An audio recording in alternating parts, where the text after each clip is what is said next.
भावयोगी संत की हम सब संतान हैं, तभी तो हमारा और इनका रिश्ता बना है।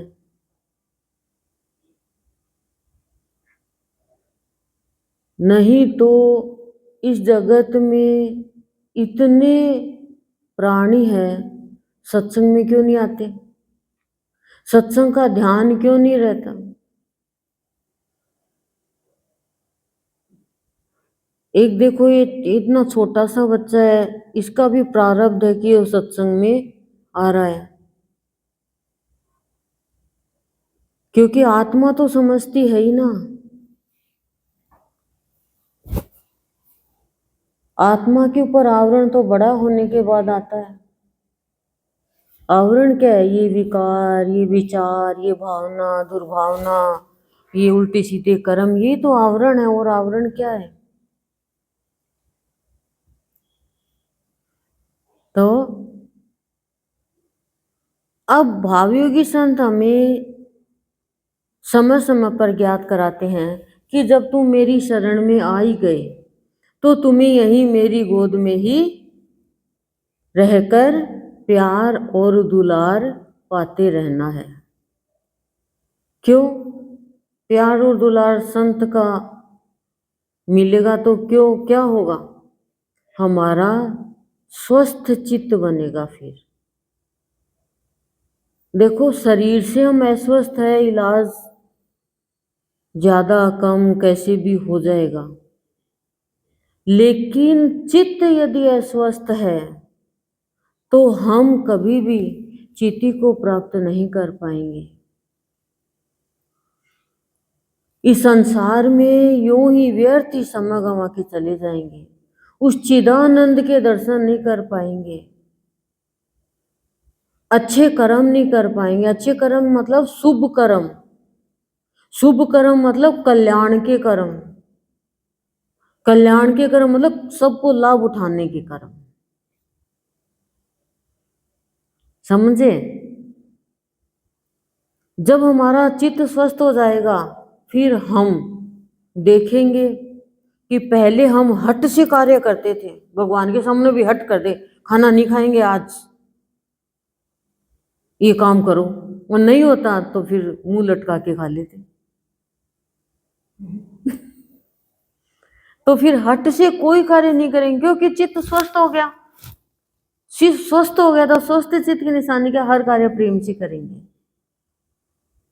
क्योंकि संत की भक्ति जो है वो किसी भी प्राणी को दीनता में नहीं जाने देती है। दीनता में है उसके दीनहीन भाव खत्म करते हैं, जीर्ण शीर्ण भाव खत्म करते हैं।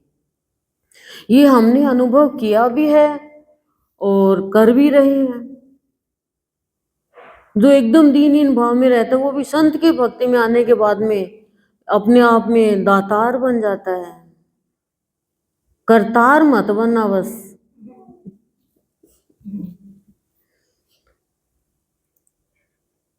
और भक्ति में जब प्रवीण हो जाते हैं, दीनहीन भाव छूटेगा तो ही तो प्रवीण होंगे ना, ऐसे तो प्रवीण हो नहीं सकेंगे भक्ति में, क्योंकि दीनहीन भाव है तो ऊंचा नीचा छुआछूत ये लगी रहेगी, विचारों में नकारात्मकता, संकीर्णता, है ना, ये चीजें आती रहेगी, तो भक्ति में प्रवीण नहीं होंगे, भक्ति में अपूर्ण रह जाएंगे। भक्ति में प्रवीण होंगे तो फिर हम समर्पण कर पाएंगे,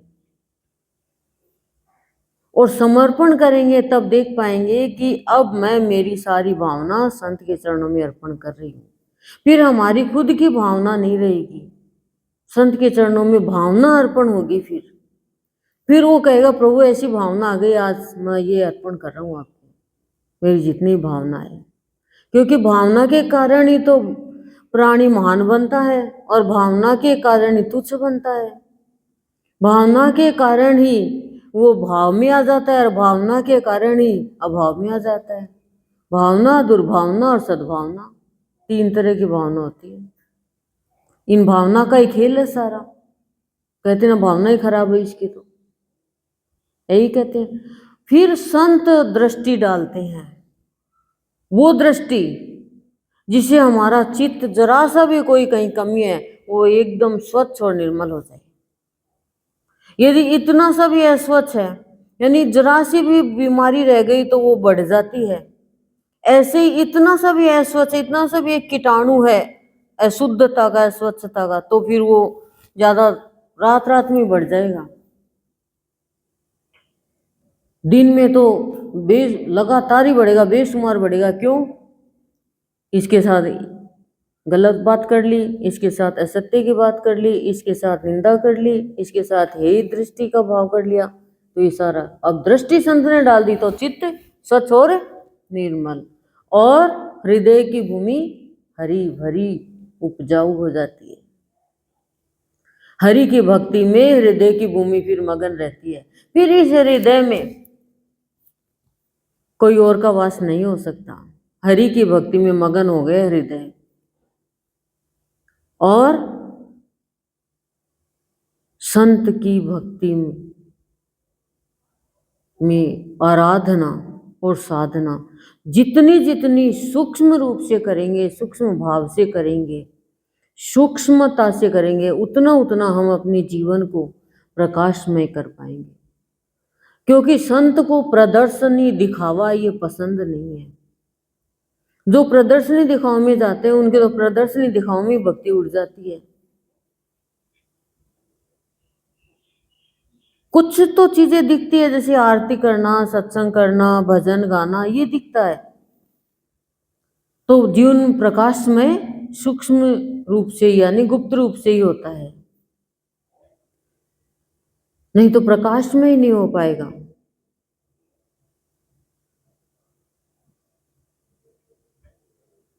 आज के भाव की प्रेरणा है क्या है? मैंने ये बातें बताई आपको, सिंपल है लेकिन बहुत महान बातें हैं। छोटी बातें पर काम की बातें, है ना। क्या प्रेरणा है आज के भाव की? कि संत से मांगना और आनंद मगन रहना। क्या? आनंद मगन। और हम तो मगन अपनों में है, भूल जाते हैं सब कुछ। हम दो जन बात करते हैं, तीसरा के कहते हैं खाना ला दूं, आपने आज खाने की नहीं पूछी, मैंने तो 2 बार पूछ लिया, तो हमें सुना क्यों नहीं? बातों में मगन थे, फोन पे मगन थे। मैं कमरे में 2 बार आया, पता ही नहीं चला। नहीं आ पाते तो मैं क्या अंधी हूँ? अंधी तो नहीं है, लेकिन बातों में अंधे हो रहे मगन हो रहे। तो ऐसे हम मगन हो जाते हैं संसार की बातों में, कार्य में, तो क्या होता है बताओ? आनंद मगन नहीं होते, फिर वो थोड़ी देर के लिए बस मस्ती रहती है।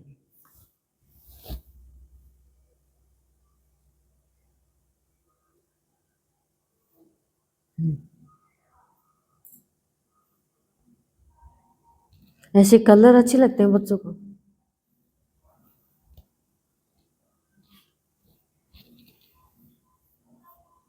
आनंद मगन क्या है प्रेरणा भाव की आज की? कि संत से मांगना और आनंद मगन। क्योंकि संत से हम मांग भी लेंगे तो संत हमारे लिए अच्छा वो ही देंगे। मांगो चाहे कितना भी, बोले मैं दूंगा तो तू जिस लायक है वही ना। जब तू नालायक है फिर उतर जाएगा तो मैं कैसे दूंगा? वापस ले लूंगा दिया हुआ भी। तो मैं भी तो देख के देता हूँ, तुम भी तो व्यापारी से कोई सामान लाते हो तो चीज देख के फिर पैसे देते हो, है ना। जरा से भी कटी पटी चीज है तो कहते हो डिस्काउंट पे दे दे, ये इतनी है तो इसे क्यों पैसा कटवाते हो? तो ऐसे ही भगवान करे मैं कोई डिस्काउंट नहीं रखता, मैं तो अकाउंट रखता हूँ मैं कोई डिस्काउंट नहीं रखता। अब असीम भाव से भक्ति करनी है, आनंद मगन रहना है। तो आनंद मगन रहने का मतलब अब ससीम भाव की भक्ति नहीं, मैं मेरे की स्वार्थ की भक्ति नहीं, असीम भाव की, सबके कल्याण के लिए, सबके भले के लिए, सर्वे भवन्तु सुखिनः के लिए भक्ति करें। बिना मन ही कर लें, बिना मन करे। ये मान लो अभी मेरे अंदर असीम भाव नहीं आया है असीम भाव नहीं आया अभी, आ जाएगा धीरे धीरे, पर बिना मन ही कर लो। दवाई बिना मन लेते हैं सब, कोई का मन नहीं रहता, सोचते बस ठीक हो गए, अब 3 टाइम की 2 टाइम कर दे, 1 टाइम तो डाल ही दे। तो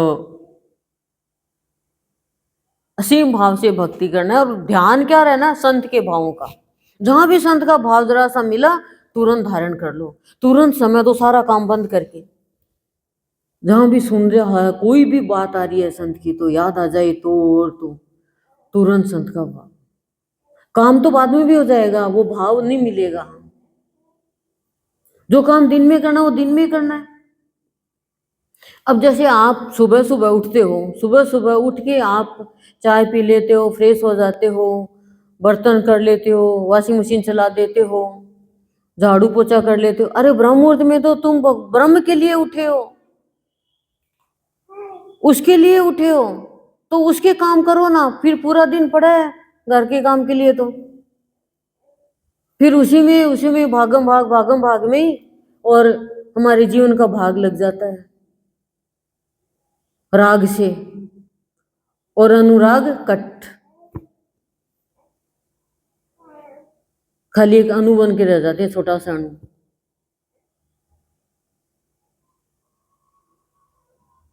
कि मैं कुछ नहीं, और अपने आप सब कुछ मानता है। मैं कुछ नहीं, मेरा कुछ नहीं, ये भाव तो बहुत बड़ा है, पर ये अंदर से मान्यता होनी चाहिए, और अंदर से ये भी होना चाहिए, नहीं मैं तेरा हूं और तू मेरा है। तो मैं कुछ नहीं, कैसे मैं तेरा हूं तो तू सब कुछ, तो मैं भी सब कुछ, तेरा सब कुछ तो मेरा भी सब कुछ, क्योंकि तेरी चीज पे मेरा अधिकार तो है। लेकिन भगवान करे ये रिश्ता जब बन जाएगा, रिश्ता तो है तभी तो आ रहे हैं, आज रिश्ते पर ही तो है, संतान है हम सब इसकी, तो इसके संतान संताप में रहे, ये तो पॉसिबल ही नहीं है।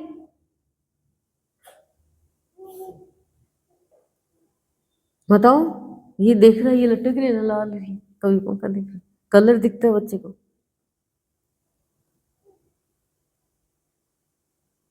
संत के भावों का ध्यान लगा नहीं, और संत को हमारे स्थूल और सूक्ष्म सारे कार्य करने पड़ेंगे। फिर नहीं करने पड़ेंगे तो सारे कार्य करवाएंगे, किसी भी भक्त को निमित्त बनवा के, ज्ञात से अज्ञात से, भक्तों से करवाते हैं संत को, निमित्त बना देते हैं भक्त को। भक्त ये नहीं कहता मैं करने वाला हूँ, वो कहता वो करवा रहा है, मैं कर रहा हूँ, बस इतना है। मैं तो गाड़ी हूँ, चलाने वाला गाड़ी चला के ला रहा है, गाड़ी ऐसी थोड़ी चल सकती है, चल गाड़ी चल, सवारी बैठ गई तो कैसे के चलेगी, उसको तो ड्राइवर ही चलाएगा।